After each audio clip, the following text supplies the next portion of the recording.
ሰላም ጤና ይስጥልን ውድ ሪፖርተር ተከታታዮች የሰዓቱን ዜናዎች ቀጥዬ አሰማችኋለሁ።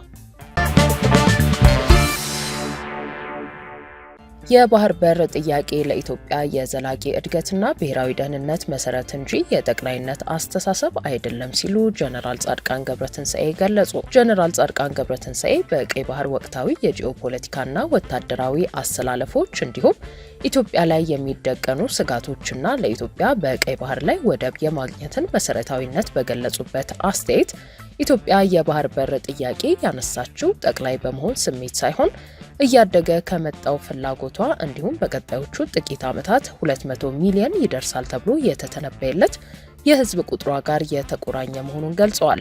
በ10 ዓመታት ውስጥ 200 ሚሊዮን ይደርሳል ተብሎ በሚጠበቅና አሁን ላይ ከ130 ሚሊዮን በላይ ህዝብ ያላት በአፍሪካ ፈጣን ኢኮኖሚ እያስመዘገቡ ካሉት ሀገራት አንዷ የሆነችው ወደብ ከሌላቸውና የህዝብ ብዛታቸው ከፍተኛ ከሆኑ ሀገራት ቀዳሚዋ የሆነችው ኢትዮጵያ የባህር በር አልባ መሆኗ ኢኮኖሚያዊ ጫና ፈጥሮባታል ያሉት ጀነራሉ አሁን በይፋ የታወጀው የባህር በር አስፈላጊነት ፖሊሲም የጠቅላይነት ፍላጎት ሳይሆን ለዘላቂ ሀገራዊ እድገትና ብሔራዊ ደህንነት አስፈላጊ የሆነ የመሬት አካል በመሆኑ ነው ሲሉ ጠቁመዋል። ኢትዮጵያ የባህር በር ፍለጋ በሶስት አቅጣጫዎች ላይ የተመሰረተ ነው ሲሉ የገለጹት ጀነራል ጻድቃን ተመራጭ የሚሆነውና ቀዳሚው ህጋዊ፣ ፖለቲካዊና ዲፕሎማሲያዊ አካሄድ ነው ብለዋል። በዚህም ለረጅም ጊዜ ዘላቂ በሆነ ሁኔታ በዓለም አቀፍ ደረጃ ታዛቢ ያለውና በድርድር የሁለትዮሽ ስምምነቶችን መፍጠር ይቻላል ሲሉ አስረድተዋል።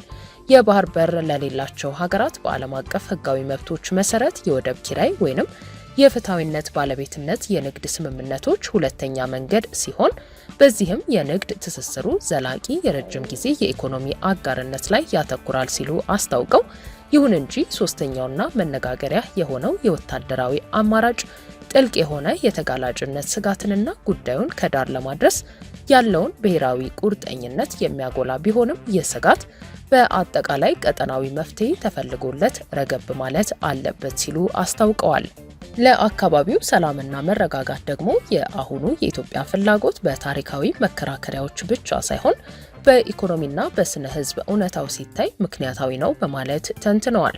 ኤርትራ ሁለት አካሄድ እየተከተለች ነው ያሉት ጀነራሉ በአንድ በኩል ሉዓላዊነትን ለማስከበር በሚል ሰበብ በሀገር ውስጥ የጦር ቅስቀሳ ማድረግና አጋር አካላትን ማሰባሰብ፣ በሌላ በኩል ደግሞ ለሌሎች በቀይ ባህር ላይ የጠቅላይነት ዓላማ ላላቸው ሀያላን የእጅ አዙር እቅድ ማስፈጸሚያ መሆኑን ጠቅሰዋል። ቀይ ባህር ለኢትዮጵያ የብሔራዊ ደህንነት አጀንዳ በመሆኑ የአስተዳደሩና ቁጥጥሩ ጉዳይ ለሌሎች ኃይሎች ብቻ የሚተው መሆንም የለበትም ሲሉ አጽንኦት ሰጥተዋል። ስለዚህም የኤርትራ መንግስት የሚከተላቸውን ሁለት አማራጮች ውጤት ኢትዮጵያ አትታገስም፣ ወደፊትም መታገስ የለባትም በማለት አስገንዝበዋል። ይህ ደግሞ በሁለቱ ሀገራት መካከል ሰላምና ደህንነትን ለማስፈን ብቻ ሳይሆን በሰፊው የቀይ ባህር መድረክ ሰላም፣ ደህንነትና መረጋጋት እንዲፈጠርም ጭምር መሰረታዊ ነው ብለዋል። ጀነራል ጻድቃን በቀይ ባህር ዙሪያ ያለውና በባህሩ የማይዋሰኑ ሀገራት ጭምር እየሰፈሩ ጎራ እየተለየ መሆኑ የደህንነት ስጋት እንደሚፈጥር ገልጸው ለማሳያነትም በምስራቃዊው የባህር ዳርቻ የኢራን መገኛና ቁጥጥር ያለበት ሲሆን ሳውዲ አረቢያና የተባበሩት አረብ ኤምሬትስ ፉክክር የበረታበት፣ በየመን ግጭትም ፉክክሩ የሚታይና በአፍሪካ የባህር ዳርቻ ወታደራዊና ኢኮኖሚያዊ ኢንቨስትመንቶች እየታዩ መሆኑን ገልጸዋል። በተመሳሳይ በምዕራቡ የቀይ ባህር ዳርቻ ደግሞ በርካታ የውጭ ሀገራት ጦር ሰፈሮችን የያዘ መሆኑና ከአሜሪካና ከፈረንሳይ እስከ ቻይናና ቱርክ ድረስ የበረታ የኃይል ፉክክር የሚታይበት ማዕከል መሆኑን ጠቅሰዋል። የኢትዮጵያ መንግስት አካሄድና በቀይ ባህር ላይ ያለው አቋም ከፉክክር ይልቅ መተባበር ላይ የተመሰረተ እንዲሆን ሲሉም አብራርተዋል። ውድ የኢትዮጵያ ሪፖርተር ተከታታዮች ጀነራል ጻድቃን ገብረትንሳኤ በቀይ ባህር ወቅታዊ ሁኔታና የኢትዮጵያ የባህር በር ጥያቄን የዳሰሱበት ሙሉ የአስተያየት ጽሑፍ በሪፖርተር የእንግሊዝኛ ጋዜጣና ድረገጽ ላይ ይገኛል። እንድታነቡት እንጋብዛለን። ምዕራብ ትግራይ ተብሎ የሚጠራውን አካባቢ በኃይል የያዙ አካላት የፕሪቶሪያውን ስምምነት እየጣሱ ነው ሲል ስምረት ፓርቲ ከሰሰ። በቀድሞ የትግራይ ክልል ጊዜያዊ አስተዳደር ፕሬዝዳንትና የአሁኑ የጠቅላይ ሚኒስትሩ የምስራቅ አፍሪካ ጉዳዮች ልዩ አማካሪ አቶ ጌታቸው ረዳ የሚመራው ዲሞክራሲያዊ ስምረት ትግራይ ፓርቲ የክልሉ ግዛት የሆነውና ከጦርነቱ በኋላ በአማራ ክልል ስር የሚገኘው የምዕራብ ትግራይ አካባቢን በኃይል የያዙ ኃይሎች የፕሪቶሪያውን ስምምነት እየጣሱ ነው ሲል አዲስ ባወጣው መግለጫ ከሷል። አካባቢውን በኃይል የያዙት ኃይሎች የፌዴራሉ መንግስት ተፈናቃዮችን ደህንነታቸው በተጠበቀ መልኩ ለመመለስ የሚያደርገውን ጥረት የሚያደናቅፍ ነው ሲልም ነው የወቀሰው።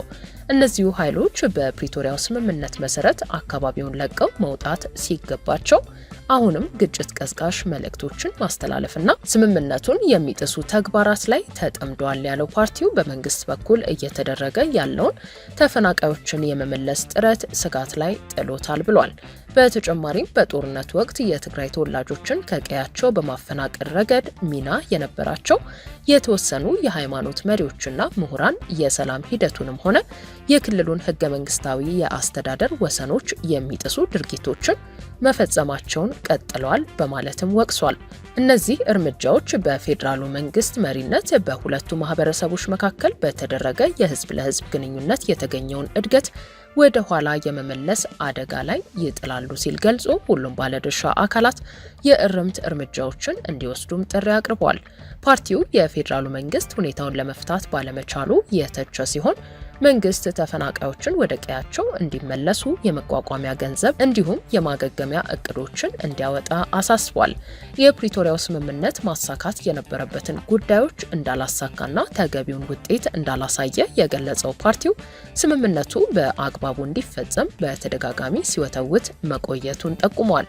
በስምምነቱ ደስተኛ ያልሆኑ የውስጥና የውጭ ኃይሎች የሚያደርጉት ነገር በመኖሩ የጦር መሳሪያዎቹን ጸጥ ከማሰኘትና ከፌዴራል መንግስት ጋር ያለውን ግንኙነት እንደገና ከማገናኘቱ ባለፈ ስምምነቱ የታሰበውን ውጤት በወቅቱ ማሳካት አልቻለም ነው ያለው። ፓርቲው ህገ መንግስቱንና የትግራይን ህገ መንግስታዊ ግዛቶች የሚጥሱ ኃይሎችን እንደሚቃወምና በዚህ ረገድ ከህዝብ ጎን እንደሚቆም አስምሯል። ስምረት ፓርቲ መግለጫውን ያወጣው የአማራ ክልል የተገዜ ዘብ ኃይል በመባል የሚጠራው ታጣቂ የሚሊሻ ኃይል ከጦርነቱ በኋላ አካባቢው በአማራ ክልል ስር ሆኖ ወልቃይትና አካባቢውን የሚያስተዳድሩት ኮሎኔል ደመቀ ዘውዱና ሌሎችም አመራሮች በተገኙበት ከቀናት በፊት ያደረገውን ምርቃትና ትዕይንት ባካሄደ ማግስት ነው። ውድ ሪፖርተር ተከታታዮች የሰዓቱ ዜናዎቻችን እነዚህ ነበሩ። ስላደመጣችሁን ከልብ እናመሰግናለን።